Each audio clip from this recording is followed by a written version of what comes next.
sini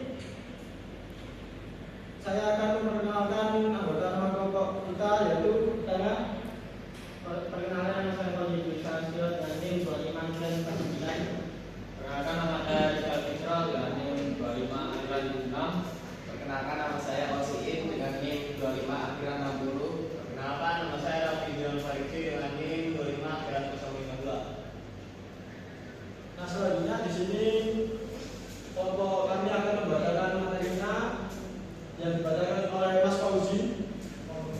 Baik, untuk latar belakang masalah. Yang pertama, fenomena aktual 2026, yang dimana tren peningkatan kasus pembunuhan dan kekerasan fatal di Indonesia. Terus yang kedua, jenis kejahatan yaitu dominasi kejahatan spontanis krime akibat konflik sepele, lalu lintas hutang KDRT. Terus indikator krisis yang pertama hilangnya empati sosial, yang kedua harga nyawa yang dianggap murah, yang ketiga normalisasi kekerasan dalam interaksi sehari-hari, yang keempat kesenjangan nilai adalah jarak jauh antara idealisme Pancasila dengan realitas perilaku masyarakat modern. Terus rumusan masalah yang pertama, faktor penyebab apa saja faktor dominan sosial, ekonomi, teknologi yang menyebabkan meningkatnya kasus pembunuhan di tahun 2026. Terus yang kedua, relevansi Pancasila, bagaimana nilai kemanusiaan yang adil dan beradab, sila kedua menjadi landasan solusi. Yang ketiga, strategi solusi, apa langkah konkret preventif dan represif berbasis Pancasila untuk mengatasi degradasi kemanusiaan.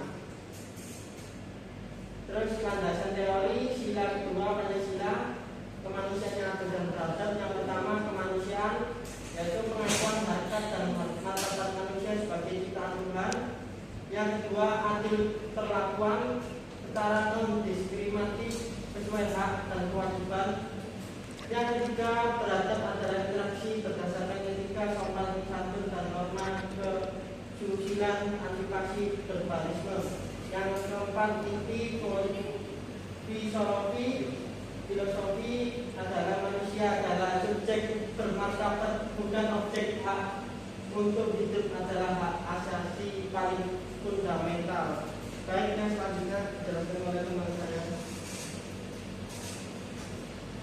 Konteks Indonesia tahun 2026. Satu, era sociality, integrasi total dunia fisik dan digital, IoT.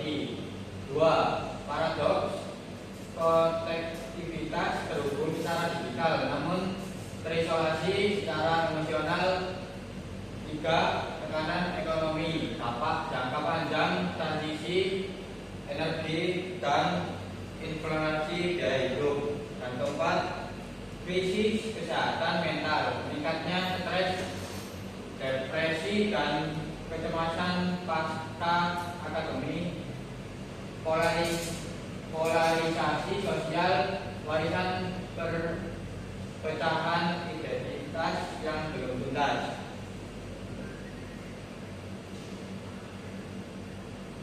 Faktor satu, degenerasi empati digital. Satu, online disinhibition, infektivitas memicu perilaku agresif dan ujaran kebencian. Dua, dehumanisasi, melihat orang lain sebagai avatar atau profil, bukan manusia. Tiga, desensitisasi, kebal terhadap penderitaan akibat paparan konten kekerasan visual terus menerus. Empat, eskalasi konflik, ejakan online berujung pertemuan fisik dan kekerasan fatal. Faktor 2, tekanan ekonomi dan ketimpangan.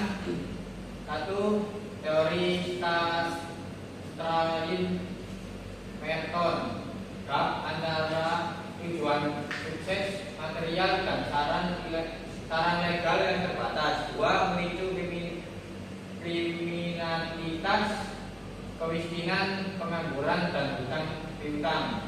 3. KDRT fatal, stres finansial sebagai pemicu utama kekerasan. 4. Sengketa sumber daya, konflik tanah atau lahan akibat kompetensi ekonomi yang ketat. Selanjutnya dilanjutkan ke saya. Faktor yang ketiga adalah normalisasi kekerasan di media sosial. Yang pertama adalah algoritma kebencian, seperti konten viral, konten emosional atau keras. Yang kedua adalah glorifikasi premanisme. Figur kriminal dikagumi sebagai simbol kekuatan maskulinitas. Yang ketiga adalah copycat effect, yaitu peniruan aksi kekerasan untuk mendapatkan validasi sosial. Yang keempat adalah echo chamber, ruang gema yang memperkuat radikalisasi dan prasangka antar kelompok. Faktor yang keempat adalah melemahnya kontrol sosial. Yang pertama adalah disfungsi keluarga, yaitu orang tua sibuk atau gadget, kurang pengawasan moral dan emosional.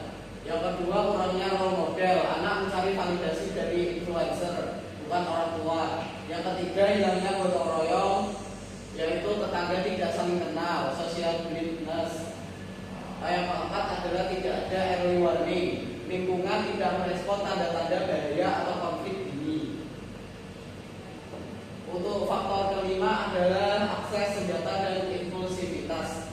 Yang pertama, ketersediaan senjata tajam, yaitu mudah didapat pisau, golok sebagai alat sehari-hari. Yang kedua, budaya impulsif, gaya hidup instan sama dengan rendahnya kesabaran dan toleransi. Yang ketiga, ego dan harga diri, konflik sepele dibesar-besarkan demi mempertahankan wajah. Yang keempat, maskulinitas toksik, kekerasan dianggap bukti kejantanan atau kekuasaan. Dampak sosial yang ditimbulkan, yang pertama, rasa tidak aman, masyarakat hidup dalam ketakutan konstan. Yang kedua, erosi kepercayaan, hilangnya sosial trust antar warga.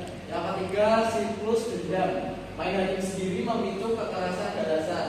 Yang keempat, degradasi moral bangsa, citra Indonesia sebagai bangsa beradab terkikis.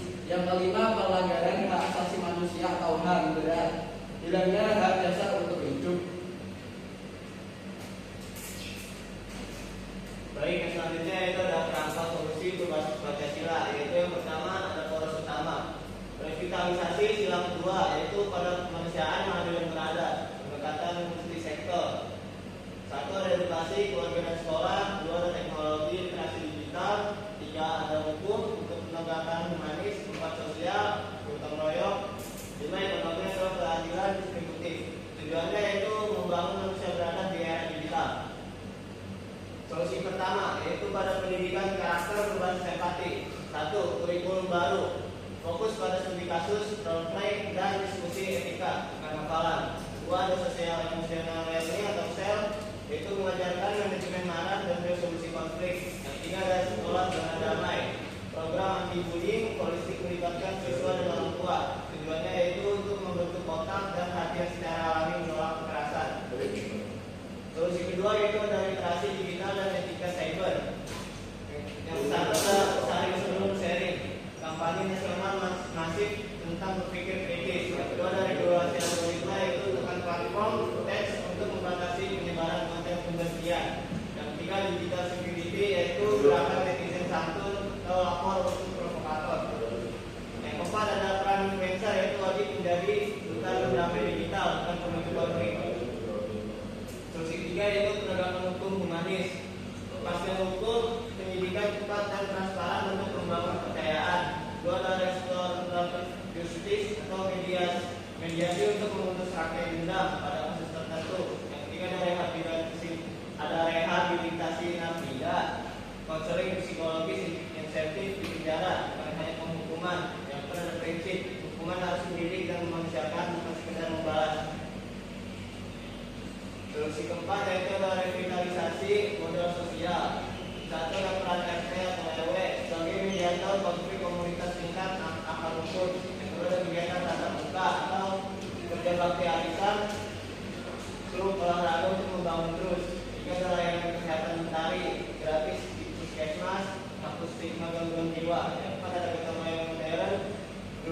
ada sistem pencegahan kejahatan alami.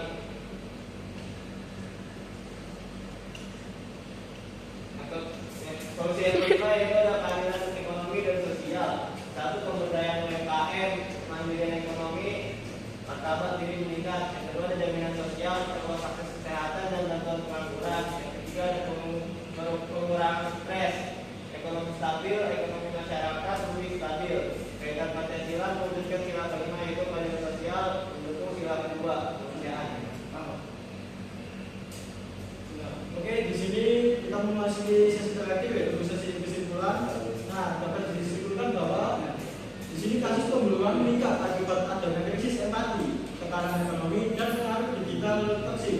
Kedua, yaitu sila kedua Pancasila adalah antidote utama, yaitu mengembalikan suatu martabat manusia. Yang ketiga yaitu solusi harus sinergis, yaitu edukasi empati, etika digital, hukum humanis, dan sosial ekonomi. Di situ saling ketergantungan. Jadi salah satu dari 4 hal tersebut tidak bisa dipisahkan. Yang keempat yaitu kunci perubahan. Dimulai dari individu mengontrol diri kita sendiri dan keluarga serta kasih sayang. Dan saya tambahkan juga di sini tidak kejahatan itu lebih besar di Indonesia ini disebabkan oleh ekonomi yang rendah, dan disebabkan oleh itu maka orang akan berbuat nekat untuk melakukan kejahatan dan melakukan pembunuhan terhadap korban tersebut. Nah, di sini karena sudah selesai, saya mengucapkan mohon maaf sebesar-besarnya apabila saya dan kelompok saya ada salah kata ataupun ada yang kurang pada presentasi yang saya lakukan dengan kelompok saya, kurang lebih mohon maaf. Saya tutup. Assalamualaikum.